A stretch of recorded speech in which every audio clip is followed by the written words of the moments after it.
우리가 창세기 말씀을 통해서 우리가 요셉을 중심으로 같이 함께 살펴보고 있는데요. 요셉의 형들은 동생 베냐민과 함께 극심한 기근으로 곡식을 얻기 위해서 애굽으로 내려갑니다. 그리고 애굽 총리가 자신의 동생 요셉임을 알게 된 후에 서로 눈물로 화해합니다. 그 자리에서 요셉은 형들로부터 버림받은 그 과거는 하나님께서 큰 구원을 이루시려는 선한 뜻이라 고백한 후에 형들을 포함한 아버지와 그리고 모든 가족들이 애굽으로 내려와 살 것을 제안합니다. 다시 가나안으로 돌아온 후에 야곱은 요셉이 살아 있으며 애굽의 총리가 되었다는 기쁜 소식을 듣고 애굽으로 내려가게 되고, 그 중간에 브엘세바에서 하나님을 예배할 때 하나님께서는 야곱에게 나타나셔서 두려워하지 말라, 내가 너와 함께 할 것이고 너를 통해서 큰 민족을 이루게 하실 것이다, 다시금 약속의 말씀을 주시게 됩니다.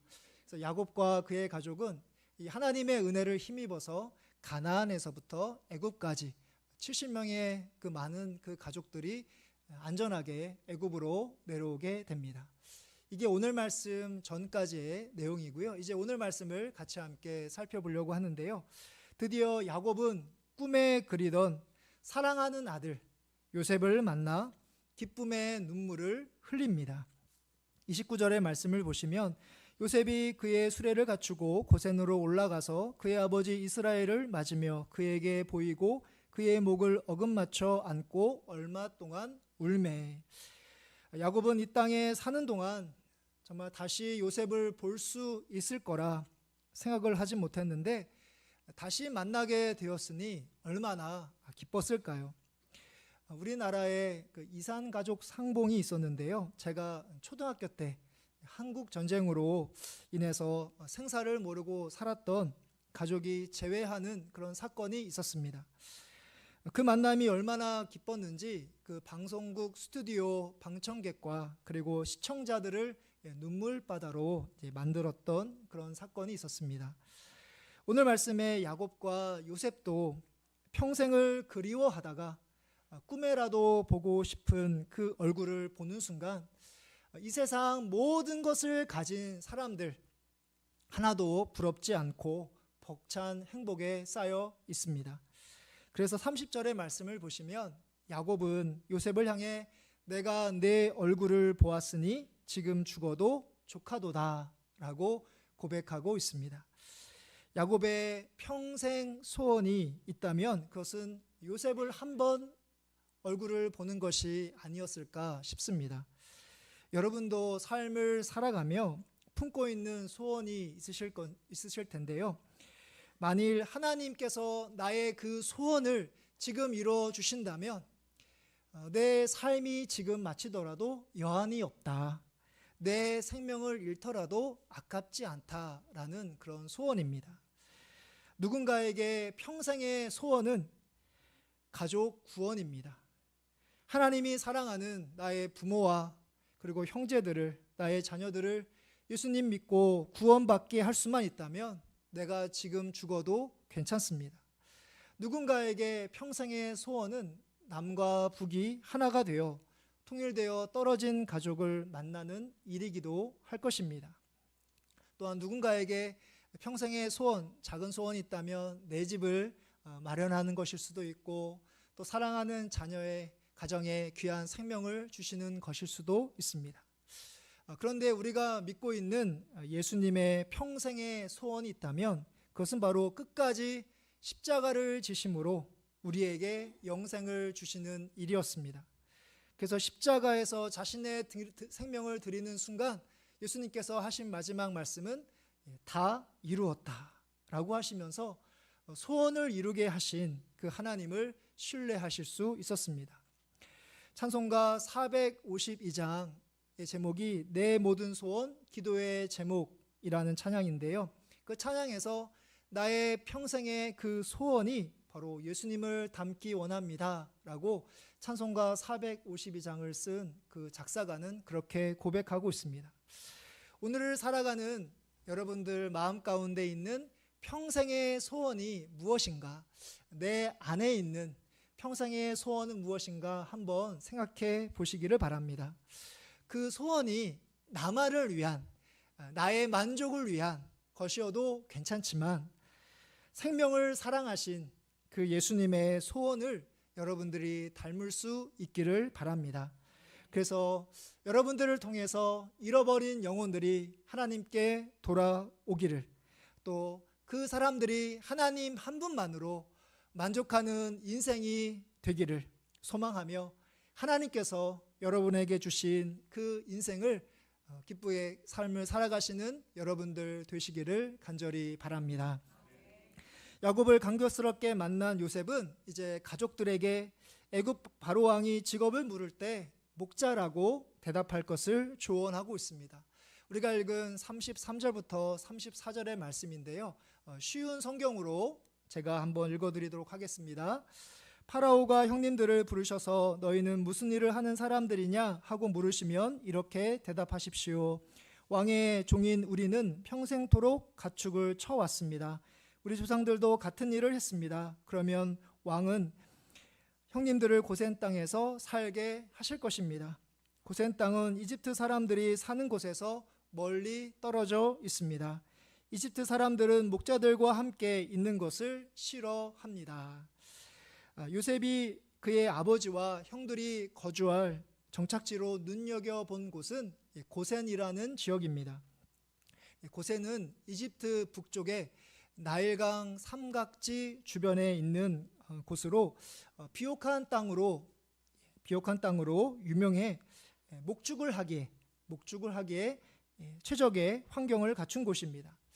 요셉은 이렇게 지역적인 조건만을 중요하게 고려한 것처럼 보이지만 고센이 이집트 사람들이 살고 있던 그 지역과 떨어져 있었다라고 하는 점과, 그리고 이 목축업이 이집트 사람들이 불편하게 생각하는, 싫어하는, 멸시하는 점에 바로 요셉이 주목하고 있습니다. 그러니까 요셉은 형들의 가족이 이집트 사람들을 가까이 하는 가운데 우상 숭배로 가득한 이집트 문화에 빠질 수 있기 때문에 바로 세상으로부터 구분하려 했던 모습을 우리가 볼 수 있습니다. 요셉은 목축업을 내세워서 이런 환경에 적합한 외형적인 조건을 통해서 낯설지만 화려한 애굽 땅에서 하나님만을 섬기는 사람들이 되도록 영적인 그런 조건을 고려해서 이 고센 땅에 또 목축업을 하는 사람이다 라고 왕에게 말할 것을 요셉이 형들에게 조언을 하고 있었던 것이죠. 우리가 세상을 살아갈 때 그리스도인이라는 정체성을 잊지 않고 지켜나가는 것이 가장 중요합니다. 그러기 위해서 우리가 그리스도인이라는 정체성을 지켜나가기 위해서, 그러면 예능 프로그램에 나와 있는 나는 자연인이다 나와 있는 그 주인공처럼 그러면 산속에서 살며 세상과 완전히 격리된 채 지내라는 것이 아닙니다. 요셉의 형들이 이집트를 벗어날 수 없는 것처럼 우리가 세상을 벗어나서 삶을 살아갈 수가 없습니다. 그래서 우리는 이 세상의 삶을 살아갈 수밖에 없고, 그러면 세상의 삶을 살아갈 때 그리스도인의 정체성을 내가 어떻게 지켜나갈 수 있을까? 나의 믿음을 어떻게 지켜나갈 수 있을까? 우리가 생각할 때, 우리가 어떤 것을 선택할 때, 결정할 때 그냥 눈에 보이는 대로 세상 사람들도 이런 상황 가운데 이렇게 선택하는 방법으로 내가 그렇게 결정하고 선택하고 있는지 나 자신의 모습을 돌아보아야 합니다. 또 여러분들이 가까이 지내는 세상 사람들이 있잖아요. 예수 믿지 않는 그런 사람들, 이웃일 수도 있고 친구들 수도 있는데, 내가 그 사람들과 같이 함께 시간을 보내면서 그 사람들로부터 내가 어떤 영향을 받고 있는가.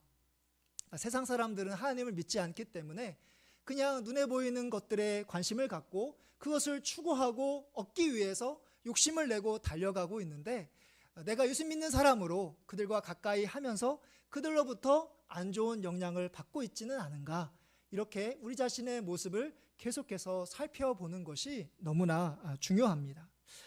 여러분 자신의 모습과 상태를 성령님께서 점검하실 수 있도록 여러분들의 마음과 신앙을 하나님께 내어드리는 것이 너무나 중요합니다. 그래서 우리가 너무나 존경하고 닮고 싶은 하나님의 마음에 합한 사람이라고 우리가 알고 있는 다윗이 시편 139편에서 우리에게 이렇게 말씀하고 있습니다. 시편 139편 23절부터 24절의 말씀인데요.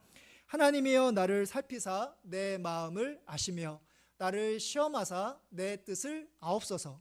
내게 무슨 악한 행위가 있나 보시고 나를 영원한 길로 인도하소서라는 말씀입니다. 제가 개인적으로 좋아하는 말씀이기도 한데요. 내가 세상을 향해 삶을 살아갈 수 있고 또한 나도 예수님을 믿고 있지만 악한 생각과 악한 행위를 할 수 있는 가능성, 그런 연약한 존재임을 내가 인정하는 가운데 성령님께서 그러니까 나의 의지와 노력으로 삶을 살아가는 것이 아니라 성령님께서 내 마음을 살피시고 내 뜻을 깨닫게 하실 수 있도록 계속해서 부단히 점검하고 또 돌아보고 또 말씀 가운데 나의 삶을 비춰보고 적용하는 그런 애쓰는 모습을 통해서 우리가 세상 가운데 삶을 살아가면서도 바로 신앙인 그리스도인의 정체성을 지켜 나갈 수 있다는 사실입니다. 만일 오늘 말씀에서 요셉이 앞장서서 나서지 않았다면 아마도 요셉의 형들은 애굽 땅까지 와서 우리가 무시받는 이 목축업을 해야 되느냐, 이제는 좀 인정받는 새 일을 해야 되지 않겠느냐라고 하면서 그 당시 사회, 정치, 경제, 문화 중심인 그 대도시에서 새로운 삶을 시작하려 했을 것입니다. 그러면 겉모습은 정말 가나안의 그 모습을 벗어나서 애굽 땅의 그 세련되고 화려한 모습을 갖추었을지 모르지만 그들은 점점 하나님으로부터 멀어지고 말았을 것입니다. 그런데 우리도 얼마든지 그럴 수 있다는 사실이죠. 신앙인으로서 가장 위험한 것이 있다면, 가장 조심해야 될 부분들이 있다면 나의 신앙의 그 위치, 내가 지금 어느 정도의 신앙의 위치에 있는지를 내가 모를 때 그것이 나에게 있어서 가장 위험하고 조심스러워야 할 그런 부분이라는 사실입니다. 내가 그것을 모르면 세상의 삶을 살면서도 세상 문화를 마음껏 즐기면서도 세상 친구들과 가까이 지내면서도 나는 괜찮다, 나는 얼마든지 내 신앙을 지킬 수 있다 라고 자신만만하게 되고 나도 모르는 사이에 바로 신앙에서 점점 멀어지고 또 하나님으로부터 멀어지는 삶을 살아갈 수 있다는 사실입니다. 요셉의 형들에게 하는 요셉의 이 조언을 귀 기울이는 가운데 이 땅의 삶을 살아가면서도 바로 예수 믿는 사람이다 라는 것을 꼭 기억하시고 구별된 모습으로 신앙인의 정체성을 끝까지 지켜나가시는 여러분들 되시기를 간절히 바랍니다. 이제 마지막으로 야곱은 이제 바로왕 앞에 서게 됐는데요. 자신이 지금까지 나그네 인생을 살아왔음을 고백하는 가운데 바로왕을 축복하고 있습니다. 우리가 읽은 말씀 47장 9절부터 10절까지 말씀, 창세기 47장 9절부터 10절까지의 말씀 같이 함께 우리 한 목소리로 읽어보도록 하겠습니다. 야곱이 바로에게 아뢰되 내 나그네 길의 세월이 130년이니이다. 내 나이가 얼마 못되니 우리 조상의 나그네 길의 연조에 미치지 못하나 험악한 세월을 보내었나이다 하고 야곱이 바로에게 축복하고 그 앞에서 나오니라. 아멘. 야곱은 자신을 가리켜 나그네로 부르고 있습니다. 130년이라는 그 인생을 돌아보니 여전히 자신은 나그네로서 정처 없이 떠도는 사람으로 자신을 소개하고 있습니다. 야곱이 처음 태어난 가나안에서 살았는데요. 자신의 욕심과 그리고 어머니 리브가의 속임수로 하란으로 도망가야만 했습니다. 하란 땅에서 결혼하고 자녀를 얻었지만 다시 가나안으로 돌아와야 했고 또한 그곳에서 이제 가나안 땅에서 생을 마칠 줄 알았는데 극심한 기근으로 말미암아 가나안을 떠나서 새로운 곳 애굽으로 내려와야만 했습니다. 그리고 이것이 끝이 아닙니다. 야곱에게 있어서 마지막으로 조상들의 묘지에 묻히는 일, 그러니까 하나님 곁으로 가는 마지막 여정이 남아 있습니다. 이러한 야곱의 신앙 고백을 들었던 애굽 바로 왕의 생각은 어떠했을까요? 야곱이 자신은 나그네입니다. 130년의 삶을 살아왔지만 여전히 정처없이 떠도는 인생입니다 라고 야곱이 자신의 삶을 그렇게 나누었을 때 이 바로 왕의 생각은 어땠을까 한번 생각해 보게 됩니다. 거대 제국 애굽을 다스리는 왕이기 때문에 세상에서 가장 높은 사람이고 많은 사람들로부터 인정을 받았던 사람이고 어느 것 하나 부러울 것이 없는 풍족한 삶을 애굽 왕이 살고 있었습니다. 이 모든 것을 잃지 않으려고 죽은 후에도 영원히 삶을 살 수 있다 믿고 우리가 잘 아는 미라를 만들었던 왕이 바로 애굽 왕 바로입니다.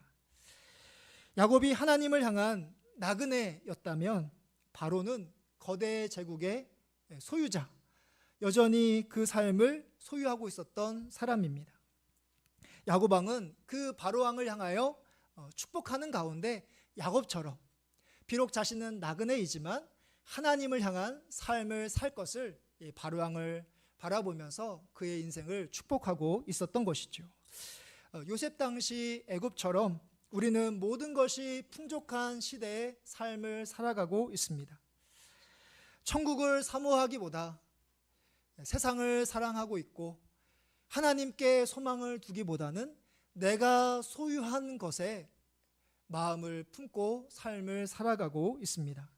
우리의 모습은 굳이 말하자면 오늘 말씀에 나그네 인생을 삶을 살았던 야곱과 가까이보다는 바로 하나님을 모르는 이 세상의 전부인 것처럼 풍족한 삶을 살아가고 있었던 바로 왕의 모습과 가깝다는 사실입니다. 그러나 우리는 하나님을 향하는 나그네, 하나님을 향하는 순례자로 부름을 받았습니다. 우리의 목적지는 하나님이기 때문에 이 땅의 현실에 안주할 수가 없습니다. 지금 우리의 신앙에 만족하여 머무를 수 없고 우리의 구주 되시는, 우리의 본이 되신 그 예수 그리스도의 삶과 신앙을 담기 위하여 우리는 성숙해야 하고 성장하는 삶을 살아가시는 여러분들 되시기를 간절히 바랍니다. 오늘 말씀을 마무리하려고 합니다. 하나님께서 우리에게 주신, 여러분들에게 주신 평생의 소원이 있으실 겁니다. 그 소원이 하나님의 뜻 안에서 이루어지기를 간절히 원하고 무엇보다도 한 생명을 구원하시기 위하여 십자가를 지셨던 그 예수님의 평생의 소원을 닮아 가시기를 바랍니다. 여러분들은 그리스도인입니다. 세상의 삶을 살아가는 하나님을 모르는 사람들이 아닙니다. 하나님께서 여러분들에게 주신 그 그리스도인이라는 정체성, 그것을 꼭 기억하시고 세상 가운데 삶을 살아가지만 구별된 인생을 살아가시기를 바랍니다. 여러분들을 이 땅에 순례자로, 나그네로 삶을 살아가는 가운데 천국 본향을 바라보며 하나님께 소망을 두며 이 땅의 삶을 살아가시는, 하나님 의지하시고 하나님의 말씀에 순종하시는 순례자로 삶을 살아가시는 여러분들 되시기를 주님의 이름으로 축복합니다.